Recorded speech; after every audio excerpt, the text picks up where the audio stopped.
What's good, guys? Excuse me, guys. Sorry for missing out on Sunday. I was watching football, and it was amazing. So, we're going to do a recap of UFC 311, and then we're going to do the UFC early predictions for UFC Saudi. Israel Adesanya versus Nasruddin Imavov. We know that this fight has very high title implications. The next guy who wins this could be 1 away, 2 away from a title shot. And we know Ikram is fighting. We know Vinicius Oliveira versus Said Nurmagomedov is fighting. So it's going to be an absolute banger card. But we can't talk about this card without talking about last week's card. I want to mention, guys, thank you guys for all the support. We've been getting so much support, guys. It's been snowing like crazy. So yesterday I was like, you know what? I'm just going to chill. UFC 311 was amazing. Let me just chill. I got a little lazy, but let's get right into it. Obviously, I went 8-5 on a 13-fight card. Last week, we got 6 wrong, and I said I wanted to do better. I ended up doing one pick better than last week, but I want to mention we are on a 5-fight lock of the week streak, that being Carlos Ulberg, Brian Battle, Joel Alvarez, Roman Kopylov, and Grant Dawson. So, prior to this, I lost a 7 lock of the week streak to Kareem Silva, and that was by far one of the most devastating lock of the week streaks that I've ever lost. So, we're on a 5-fight lock of the week streak, guys. I'll say it again. Carlos Ulberg, Brian Battle, Joel Alvarez, Roman Kopylov, and Grant Dawson. Grant Dawson actually ended up nullifying 30-27 Diego Ferreira. That's all I care about, guys. As long as the lock of the week hits, obviously we have to get the predictions better, and we have to get less than 5 wrong next card. We do know that there's a week with no UFC, so I figured I'd give you guys the early predictions. Let's get right into it. UFC 311, we know Tagir was able to win that fight by unanimous decision. Sopaj had Ricky Turcios on the fence all over, and he wasn't able to finish that fight, but I'm glad because I had the over 2.5, and I had Sopaj by points. Nakamura not shooting any takedowns against Gufarov, massive respect. That was an absolute amazing performance from Gufarov. Rosa and Carol Rosa and Perez, I guess you can say Carol Rosa never goes into third gear, second gear. She stays in first gear. And when it's the second, third round, it depends on who you gave the second round to. If you gave Carol Rosa the second round, I don't know if you can. She got taken down. But the third round was one of the most definitive rounds, being to Carol Rosa. But we know Perez was able to win that fight, so congratulations to her. Guskov was getting controlled in the grappling department a little too much, had a little bit of scares, and I'm glad I took double chance by KO on points, because I had one with just KO Guskov, and that didn't hit, but he ended up dropping Billy Elikana after he ended up gassing and then submitting him. So it almost looked like he kind of had a good performance, and then he kind of, shriveled up into a ball and said, I'm done. Reese versus Bekov. Bekov was an absolute demon. What a debut. This guy said that he didn't have anything, and now he is giving his check to his mom. So that's an absolute amazing performance from Bekov. Talbot versus Barcelos. We know Talbot ended up losing that fight 30-27. By far one of the biggest disappointments. I was very high on Talbot, and this happened with Austin Bashi as well. I'm very high on these guys. I do tape study, and then I just follow their channel, and then I get a little too biased, and I fall too much into the style. It looked like Talbot cared a little bit too much about how he looked in the performance rather than actually performing. He's standing up, and he's not eager to get the finish. You're losing every single minute of the fight, and no urgency to get up. He had good submission defense, but that's about it. Grow your hair back, my guy. Reiner de Ritter, obviously, beautiful win from Reiner de Ritter. Beautiful, beautiful win. Almeida versus Spivak. Almeida is always in one of those fights where it's like a little iffy and it's a little scary, but he was able to get that finish. Beautiful finish. Proskauer versus Hill. Yuri is an absolute demon. And Merab. Merab is that guy, guys. The king, the cardio king. I guess you can say Umar broke his hand after the first round, but Merab actually ended up putting a better performance than I've ever expected him to put. He ended up outpacing Nurmagomedov, so that's something that a lot of people can't say. We can say the Georgians, there's a little bit of a wave coming in. We got Ilia Topuria, Merab Dvalishvili. We know Alexander Topuria, Ilia Topuria's brother, is going to be fighting. And Makhachev versus Moicano, first round submission. I said second or third round, so let's get into it. Let's go. Not too much of a long thing. We're going to get into the bets.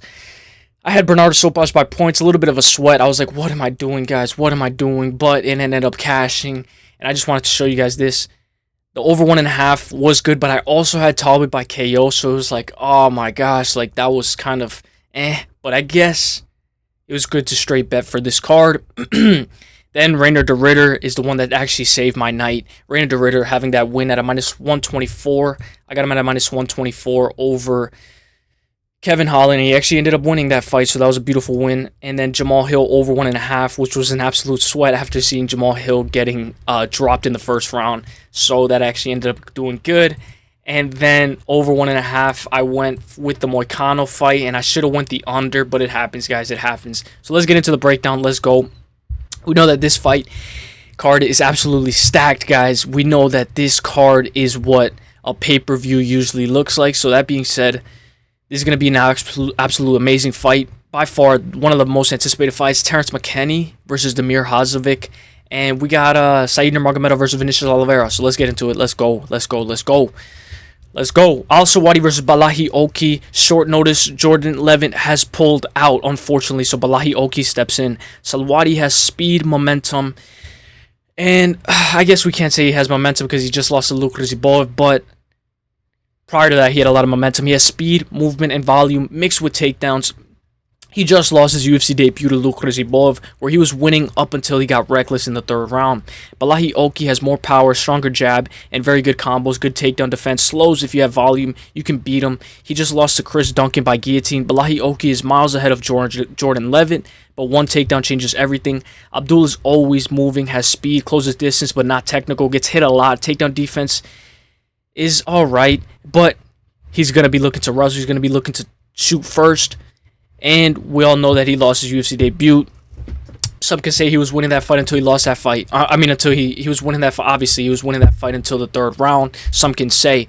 I will say Bolaji Oki is a way tougher test than Jordan Levitt. And the fact that both of these guys are coming off of a loss, who arguably you can say that they had a little bit of success prior to their outcome. I will say there's going to be early predictions, guys. So I'm going to go. This is going to be one of those fights where you know it probably doesn't go the distance if Oki is able to get the finish. Oki by finish or no action. I'm going to go Abdul-Kareem Al-Selwady, and I'm going to go by unanimous decision. I think he should be able to get the takedowns. Excuse me, guys, I just say, but I think he should be able to get the takedowns, and I think he should be able to win this fight by unanimous decision. We do know that his reach is very, very short for his division. It's lightweight and he has a 69-inch reach. That's something that you have to take into consideration. He's 5'8", Bolaji Oki's 5'10". He has I guess both of them, who has more of an advantage when you're taking a short notice bout? The guy who's been training for a full camp or the guy who's signing the, dotted line to take the short notice contract? So maybe Bolaji Oki knows something that we don't. Maybe a light little sprinkle on the underdog if you want to play him. But I'm going to go Kareem Al-Selwady to win this fight by unanimous decision. Very low confidence, guys, but let's go Abdul-Kareem Al-Selwady. Let's go, my guy. Let's go. Hamdy, the first Egyptian fighter in the UFC. So congratulations to you, my guy. That is a big milestone. Jamal Pogues is an absolute beast as well. We know that this is going to be a scrappy fight. So I will say maybe the over 2.5 in this fight maybe could look like a slop fest. Plus 114 for Hamdy Abdelwahab versus Jamal Pogues, who's a minus 146. First Egyptian fighter, UFC Olympic wrestler as well. Competed for Iran. Very new record. Very, very new. And he's a very slow striker. Decent power. Sometimes strikes way too much when he can clearly wrestle to victory. He has low volume. He had an issue with USADA, but that's over with. Now, sometimes wrestlers don't always wrestle. We saw Nakamura have that same issue. He should be able to get Jamal down, but we know Jamal Pogues has better volume, better pace, but not better power. First fight on Dana White Contender Series, he had 7 takedowns, and he's not a finisher. Jamal just beat Thomas Petersen, who might lose to Shamil Gaziev.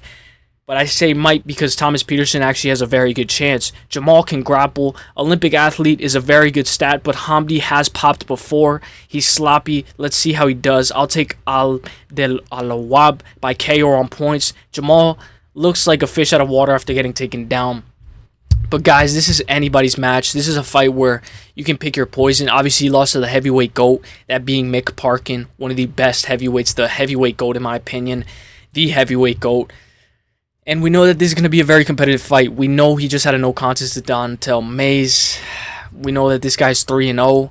How successful he's going to be, but he's from New York, guys. No bias, no bias, no bias. But I'm going to go Abdelwahab, and I'm going to take by KO or on points. Obviously, the props aren't out yet. The double chances aren't out yet. But just to get a little early glimpse, he's a dog right now at a plus 114. I think by the time the fight week starts, I think a lot of money should be on him. Majority Tapology has him. I'll take him by unanimous decision. 29-28. Let's go, my guy. Let's go.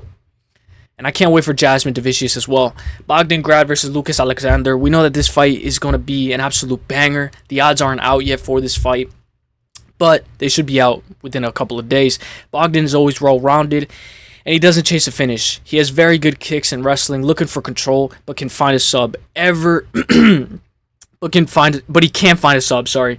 He's going against Lucas Alexander. He has good takedown defense and scrambles, decent strength. Just recently lost by KO to Jeka Sarugai around a year ago. His cardio is not the best. Lucas is more dangerous, but if Bogdan can control the pace, slowly work kicks, he can win by decision. Very low confidence.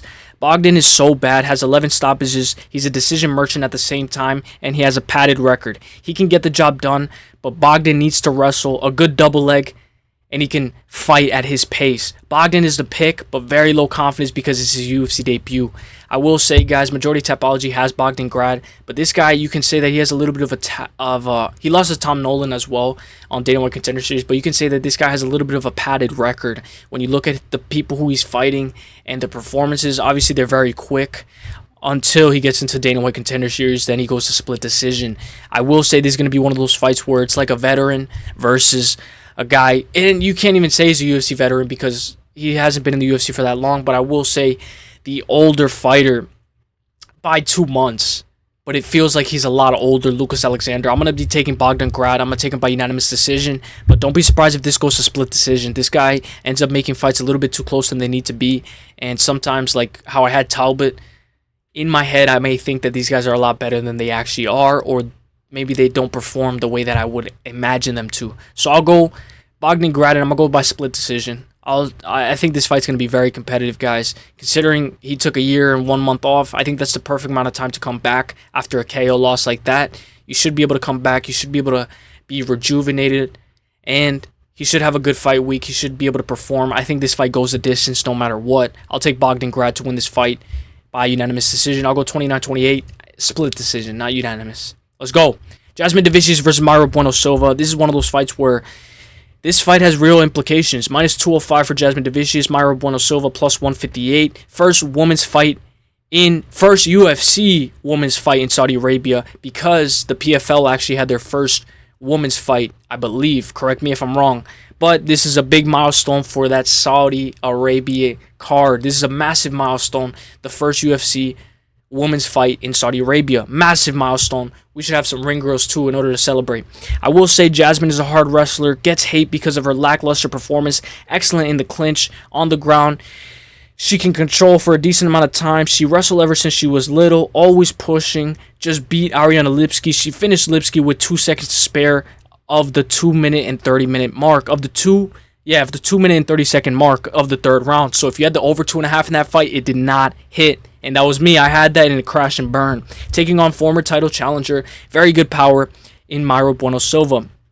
Decent kicks, insane BJJ, one of the most dangerous fighters in the division. She just lost to Macy Chasson, where she won the first round, but lost to Dr. Stoppage badly in the second. She was cut open insanely bad. Mayra Bueno Silva is dangerous, but I will say Jasudavicius is a girl who's very good at slowing the pace down and getting the fight where she needs to be. Jasudavicius by decision, or Mayra by sub or decision. So I will say it's a pick your poison type of fight. We do know that she was able to finish Ariana Lipski with Darce choke. So if you want to take maybe double chance by submission on points, or the plus 3.5 for Mayra Bueno Silva.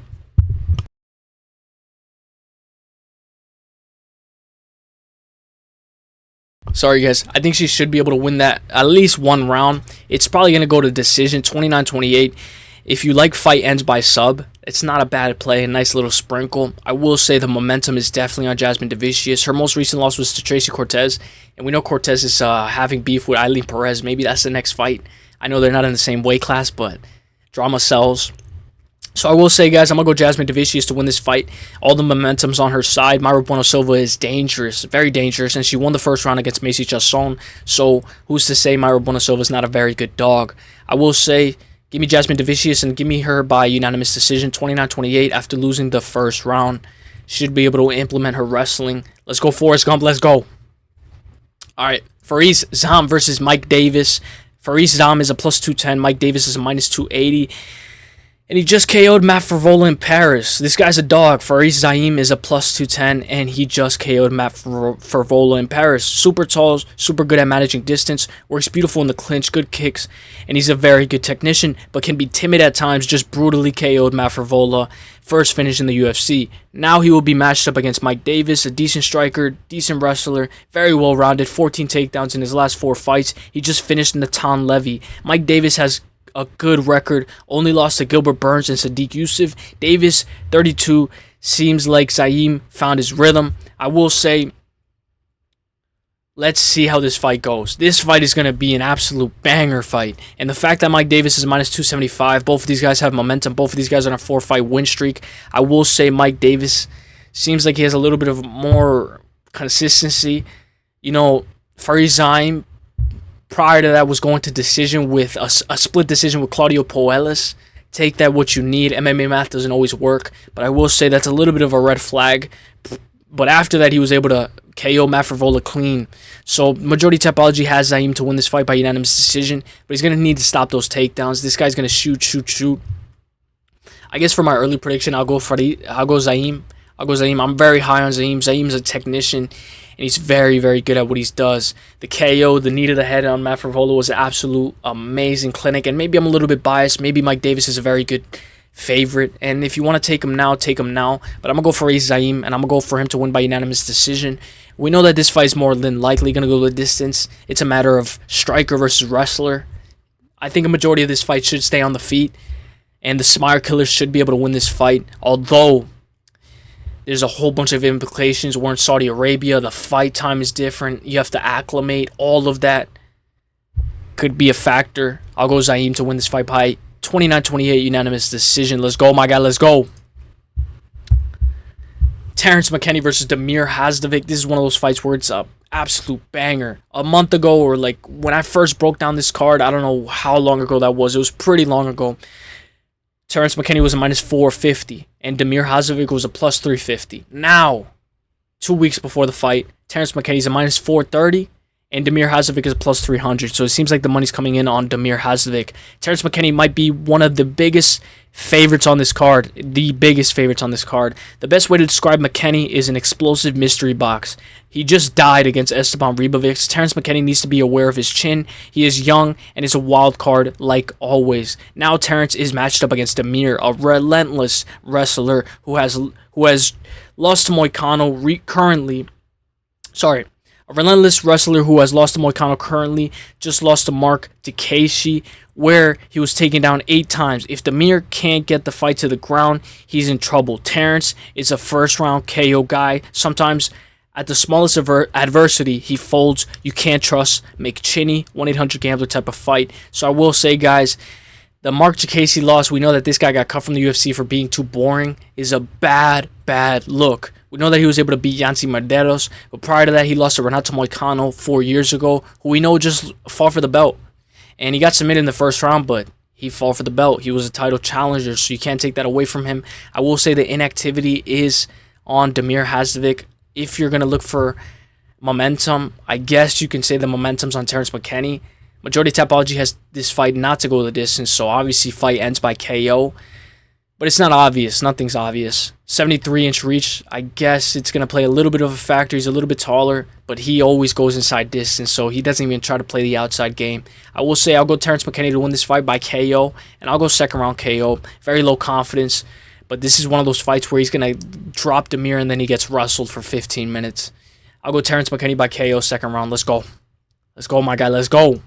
Shamil, Gaziev versus Thomas Petersen. This is a bang. This fight's going to be a war. This fight's going to be an absolute war. These are two of the most athletic fighters in the UFC. Two of the most primal aspects of human specimens in the UFC.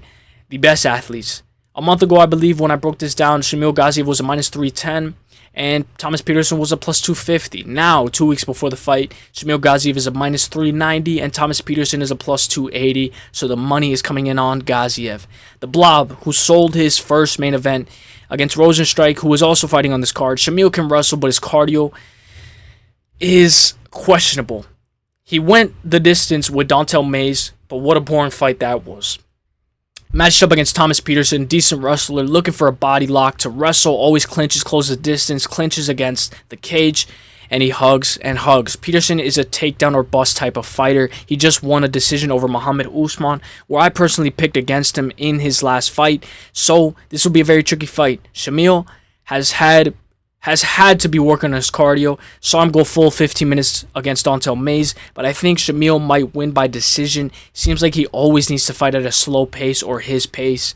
Shamil is always a massive favorite, but he struggles with a simple jab. If I'm Thomas Petersen, guys, I'm working that jab all day, every day. That jab should be money, should be landing on Shamil Gaziev. We know that was a massive factor to him losing to Jairzinho Rosenstrike. Obviously, the cardio, but we know that jab and that 1-2 was hitting all day. I will say Thomas Petersen, a lot of people are heavy on him, and he can win this fight definitely, and he has a chance.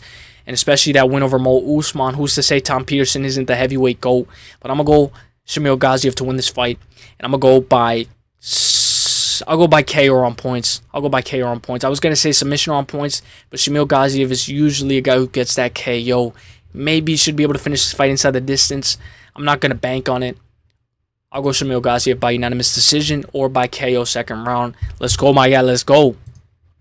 Muhammad Naimov versus Kaan Ofli. We know that this fight's going to be an absolute banger as well. Minus 265 for Muhammad Naimov. Kaan Ofli plus 200. Naimov wrestles when needed, but strikes, clinches, and he looks to explode. If he can't have success, he wrestles. He just recently lost a sub to Felipe Lima, who Felipe Lima just beat Miles Johns by decision. Now matched up against a BJJ black belt with solid takedowns and lackluster striking. Has an issue with height and reach. Looks to wrestle but gets taken down as well. Explosive, just lost by KO to Marlon Santos brutally, where he tried to wrestle but he lost. Naimov by decision. Naimov sometimes can be a sweat. He tends to foul sometimes or struggle, and it gets later in the round. It seems like his cardio is his biggest issue. Naimov was losing against Jamie Malarkey before he caught him. Sometimes he fouls a lot. He got dropped by Lima as well. Let's see if his chin holds up. So Naimov is a guy who you don't want to just take. And if you do take him, just take him in a single, just money line. I will say if you want to use him as a parlay piece, minus 250, it's not terrible. But this is going to be one of those fights where it's like you could just watch for fun. You don't actually have to touch it. In fact, I actually wouldn't touch this fight with a 10-foot pole. If I am going to touch it, I'll pause, but I'll go Naimov by KO on points. Seems like Majority Tapology has the finishing upside to be on Naimov. I will say, though, submission is likely. I know a lot of people don't favor the submission, but remember, against Eric Silva, that was a little bit of a weird injury against Eric Silva. That doesn't always happen, so I guess we can say this fight's going to be very competitive. And I wouldn't be surprised if Kaan Ofli wins this fight. They both have the same record other than one draw. And it's a mirror match. Other than the reach, 66-70, it's an absolute mirror match. I think Muhammad Naimov should be able to win this fight. And I'll take him by unanimous decision. I'll go 29-28. 29-28 on all judges' scorecards. I will say, though, Kaan Ofli is going to be coming with everything that he's got, especially after his most recent loss. This is a very quick turnaround considering he just got knocked out. So let's see what he's got. He wants to come back in the win column. Let's see what he's got. Naimov by decision for me. Let's go.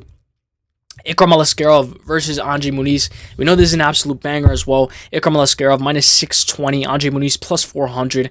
Ikram just recently stepped up on short notice fight against Bobby Knuckles and lost brutally in the first round. Super sus chin, but that's Bobby Knuckles, who we know is not a KO artist as well. Went from the Apex to Saudi on 1 week's notice. Maybe the cut affected his chin, but Hamza KO'd him the exact same way. Beautiful uppercut. Andre Muniz always looks for a sub. He just beat the Iron Turtle in a very weird fight. Very weird fight. If Muniz can get this fight down, he can control and maintain a little bit of top control. He's a specialist. So if he can't sub you, he loses. Ikram at a minus 270. Obviously, that was a month ago. Would have been perfect, and I already jumped on it.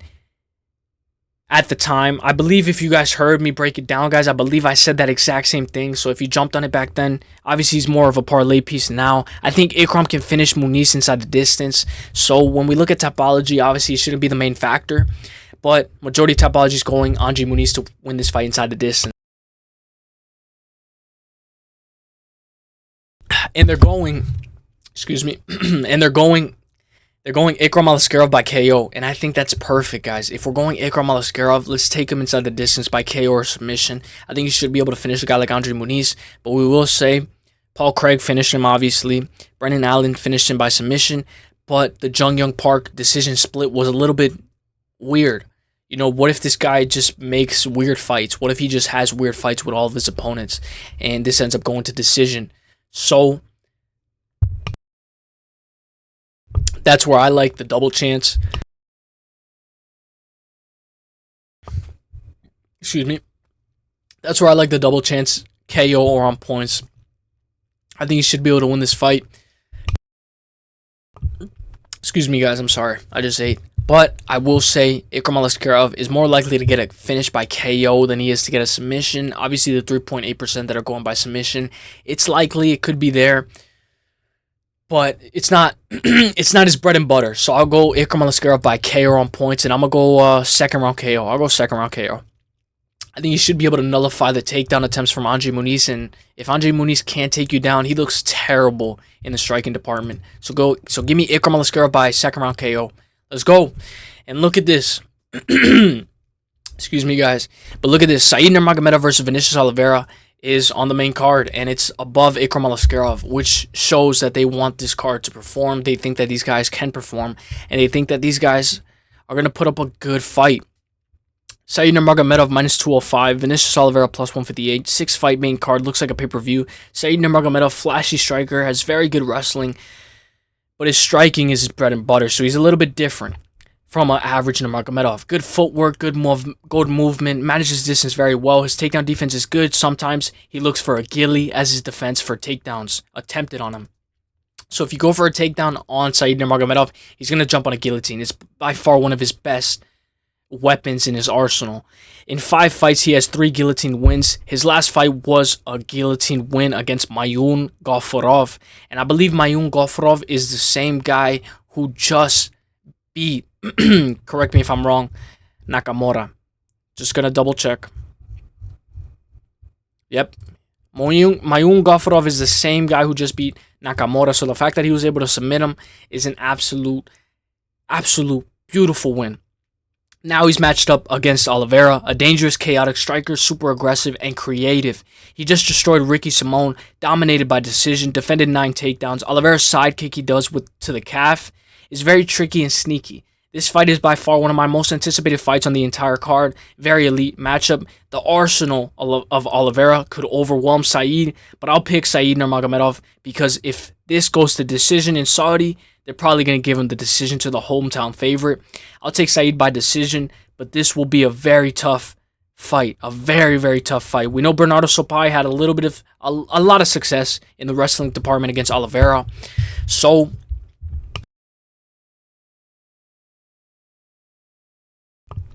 I'm going to be going Said Nurmagomedov, and I'm going to go by unanimous decision. I think this fight's going to be very close, and I wouldn't be surprised if it goes split. It's going to be one of those fights where Oliveira's going to be looking to bring everything. We know the judges are going to be against him. Everything's going to be against him. Hometown crowd's going to be against him. But I think he still should be able to perform at a plus 150. Obviously, we know there's a lot of money coming in on Oliveira because he was a plus 200 earlier, like 3 weeks ago, I believe. So it looks like this fight's going to be a lot closer than a lot of people expect it to be. And I'll go Said Nurmagomedov, and I'll take him by submission or on points just in case that guillotine ends up prevailing. Let's go Said Nurmagomedov, and let's go by unanimous decision. Let's go, my guy. Let's go. Sorry, guys, if my voice is a little off. Sergey Pavlovich versus Jairzinho Rozenstruik, an absolute banger. Majority Topology has this fight to not go the distance. Let's see what I wrote. Minus 250 for Sergey Pavlovich. Jairzinho Rozenstruik plus 190. Sergey, the biggest fraud in heavyweight. Good power, good speed, but doesn't move his head at all. Struggles with a simple jab, just like Shamil Gaziev, and got absolutely destroyed against Volkov, where he pushed him because he was so salty that he lost. He does not attempt any takedowns no matter how bloody his face is, and he's now matched up against Biggie Boy. Rosenstrike, a counter striker. The worst performance I've seen from Jorginho was when he got brutally KO'd by Francis. That was the first ever pay-per-view I watched live. Biggie Boy is the underdog. Pick your poison. Sergey by vicious KO inside the distance, or Rosenstrike by decision. Sergey should be able to get the job done. Hopefully, he's not reckless, but he's younger, he's faster, and he hits like a truck. I will say, guys, I picked Jorginho Rosenstrike earlier. My super early predictions, I picked Jorginho Rosenstrike. This is going to be an official pick flip. The first pick flip of the entire card. Sergey Pavlovich, and I'm going to go Sergey Pavlovich by KO. I figured the same way that Francis Ngannou was able to just close distance, you don't have to be a technician in order to get this guy out. You just have to clock that chin. I will say, though, Jorginho Rosenstrike is a beautiful counter striker, so if he's able to maintain his footwork, not cross his feet like Jamal Hill, he should be able to win this fight. Jorginho Rosenstrike is on the momentum side. He just won against Shamil Gaziev, and then he just beat Tai Tuivasa by split decision. But we know that wasn't a split decision, guys. That judge got fired, I believe, or he got taken out of there. I don't know what that judge was thinking. Dude, a split decision from Tai Tuivasa is crazy. I'll go Sergey Pavlovich, and I'll go by KO. Let's go. Let's go, Russia. Let's go. If he loses that one, though, guys, he's done. If he loses that one, he's done. Shara Magomedov versus Michael Venom Page. Minus 188 for Shara Magomedov. Michael Venom Page plus 146. Striker's delight. A striker's treat to watch. You don't like to wrestle? You don't like watching wrestling? This is your fight. This will be an absolute banger. Undefeated prospect coming off of one of the best KOs I've ever seen. Could be KO of the year, but we all know it wasn't voted for that. But in my opinion, it's up there. Definitely top 5, top 3. Beautiful kicks as well. Sometimes I wonder how he's so good with only one eye. Very elite striker and a very good get-up game. I picked him to win by decision over Armin Petrosian, and he impressed me with a brutal KO win inside the distance. Michael Venom Page recently lost to Ian Gary. MVP was winning in the striking department, but was out-grappled and almost subbed by a rear naked choke. This fight will be insanely interesting. MVP is super fast, super slick, almost enters the matrix. When he fights, Shara has his hands low, can get popped with some shots, but Shara's power should favor him, and I wouldn't be surprised if he KOs MVP. Shara for the win by KO on points, but I will say, what if Michael Venom Page is faster? What if he's faster? What if speed is on his side, just like in the Ian Gary fight?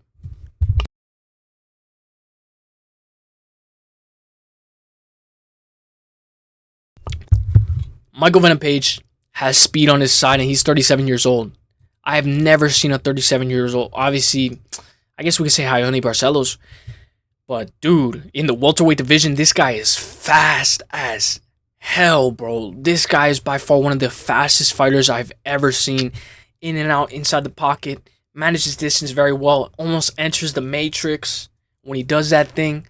I will say, guys, I'm going to go Shara Magomedov, but I feel like this is going to be one of those fights where you can give Michael Venom Page 2 rounds out of 3, and this is going to be one of those fights where it's going to be robbery, no matter the outcome, unless he's able to finish this fight inside the distance. 15-0. This is by far one of the most elite strikers he's ever faced. Shara doesn't wrestle. If he's losing in the striking department, I don't know if he could take this fight to the ground. Low confidence, but I'm going to go Shara Magomedov by KO on points. Very low confidence, but damn, this is going to be an absolute banger. And let me know who you guys got, because that's going to be an absolute banger. And the more closer it gets, the more I feel like Michael Venom Page has a better chance. Israel Adesanya versus Nassourdine Imavov. Absolute banger fight, guys. Israel Adesanya minus 186. Nassourdine Imavov plus 144. Money line is perfect on either side, no matter who you're on. Izzy's biggest problem is with himself. Sometimes he needs to enter this mentality in order to enter his flow state, in order to perform. Sometimes he struggles to consistently perform. He cried against DDP at the pressure, and I still picked him. But you can feel the pressure rewatching that press conference for 305. Izzy is an excellent counter striker, had some very good combos in the DDP fight. Izzy is hit with around 3 significant strikes per minute, and he's a good kickboxing vet with good takedown defense. Was taken down 4 times by DDP, and Imavov could mix in some takedowns as well. He has good footwork, but after He's gassed. He looks very sloppy and like slippery. He kind of slips on the cage. I didn't like how he kept on slipping or overexerting too much energy against DDP. Izzy got bullied in his last fight. And he had a very good start, but he got overwhelmed. He has a very difficult matchup ahead of him in Nassourdine Imavov. They both lost to Shane Strickland, but Imavov had short notice switch up, and it was at catchweight. I recommend you watch both of them fight Strickland, and don't take too much evaluation into the fight, but try to visualize how this matchup will go. Imavov will press forward looking for the counter, and I can see this going all 5 rounds. I do believe the cardio will be the main factor in this fight. This 5 rounds striking chess match. I will say Izzy may not be in his prime, but if he took this fight, he's ready. Imavov looked gassed against Dolidze in the 5th round, and I believe he got taken down by Dolidze, but correct me if I'm wrong. Izzy's takedown defense is not the best later in the fight, but I'll go with the last stylebender to win this fight by unanimous decision. I will say, guys, I've been picking Nassourdine Imavov. I picked him over Roman Dolidze a year ago. That was probably one of my first prediction videos, I think. I picked Nassourdine Imavov over Roman Dolidze. I picked him over Chris Curtis, but I didn't have a channel back then. So the first pick on my channel was Nassourdine Imavov over Roman Dolidze. And then it was Jared Cannonier. I picked him.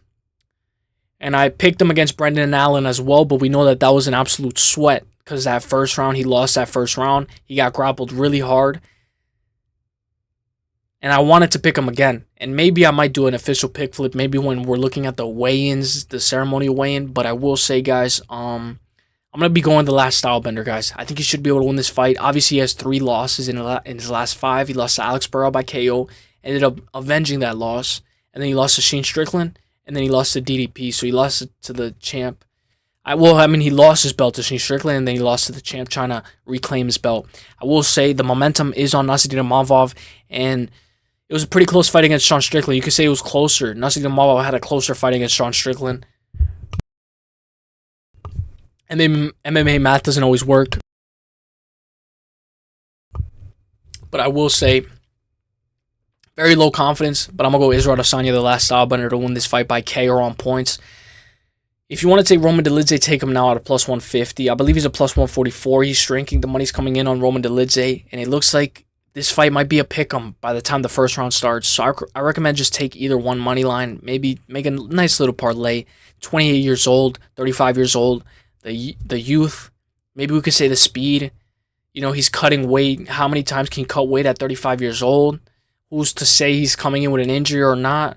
You never know. We're in Saudi Arabia. This goes to decision. They could rob Israel Adesanya. You never know. Don't bank on a robbery. But I will say this is going to be a very elite matchup, and I think this last stylebender is a guy who wins, loses, wins, loses, wins, wins. So I think he should be able to win this fight. I will say, though, guys, don't bank on it. It's probably going to go the distance. Over 4.5 is probably going to be a nice little bonus that I play. But I'll go Israel Adesanya by KO on points. Let's go. Let's go, Israel Adesanya, the last stylebender. Let's go, my guy. I chose him against DDP, and we know how that went. Chose him against Shane Strickland, and we know how that went. We know a lot of people are going to be going Israel Adesanya because of bias, but bias aside, skill for skill, I still think he has what it takes. Let me know what you guys think, guys. Let me know if you guys like the prediction video, and let me know if you guys are excited for UFC Saudi Arabia. It should be an absolute banger. If you guys got Nassourdine Imavov, explain to me what you think is going to happen and how the implementations of each fighter can affect the outcome of the fight. Let me know what you guys think, guys, and I hope you guys are ready, guys. I hope you guys are ready because we have some BKFC on Saturday. Jeremy Stephens versus Eddie Alvarez, Ben Rothwell. If you guys want a little in-depth on Jeremy Stephens versus Eddie Alvarez, I could do that too. We got some football too, so let's go, guys. Super Bowl's coming. Let's go, let's go. Everything's coming with all that heat. We're bringing everything. Let's go. Hope you guys enjoyed. I'll see you guys in the next one. Let's get it. Peace. Hey.